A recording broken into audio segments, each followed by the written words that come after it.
மீஞ்சூர் அருகே பட்டப்பகலில் மாடி வழியை குதித்து வீட்டின் பூட்டை உடைத்து 40 சவரன் நகை 5 லட்சம் கொள்ளையடித்து சென்ற மர்ம கும்பலை போலீசார் தேடி வருகின்றனர். திருவள்ளூர் மாவட்டம் மீஞ்சூர் அடுத்த அனுப்பப்பட்டு ராயல் மாடர்ன் சிட்டியை சேர்ந்தவர் அரிமுத்து. இவர் சென்னை மணலியில் வெல்டிங் கடை வைத்து நடத்தி வருகிறார்.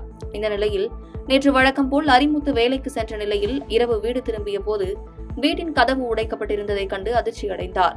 பின்னர் உள்ளே சென்று பார்த்தபோது வீடு முழுவதும் மிளகாய் பொடி தூவப்பட்டிருந்த நிலையில் பீரோ உடைக்கப்பட்டு அதில் வைக்கப்பட்டிருந்த 40 சவரன் தங்க நகைகள், 5 லட்சம் ரூபாய் ரொக்கப்பணம், 2 கிலோ வெள்ளி பொருட்கள் திருடு போனது தெரிய வந்தது.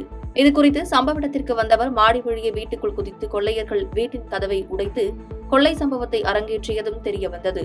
இதுகுறித்து அளிக்கப்பட்ட தகவலின் பெயரில் சம்பவ இடத்திற்கு வந்த மீஞ்சூர் போலீசார் கைரேகை நிபுணர்கள் மற்றும் மோப்ப நாயை வரவழைத்து தடயங்களை சேகரித்தனர்.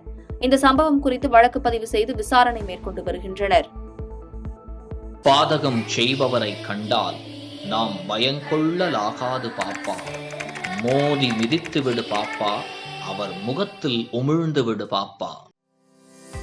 அண்மை செய்திகளை உடனுக்குடன் தெரிந்து கொள்ள இணைந்திருங்கள் இயம்நாடு தொலைக்காட்சியுடன்.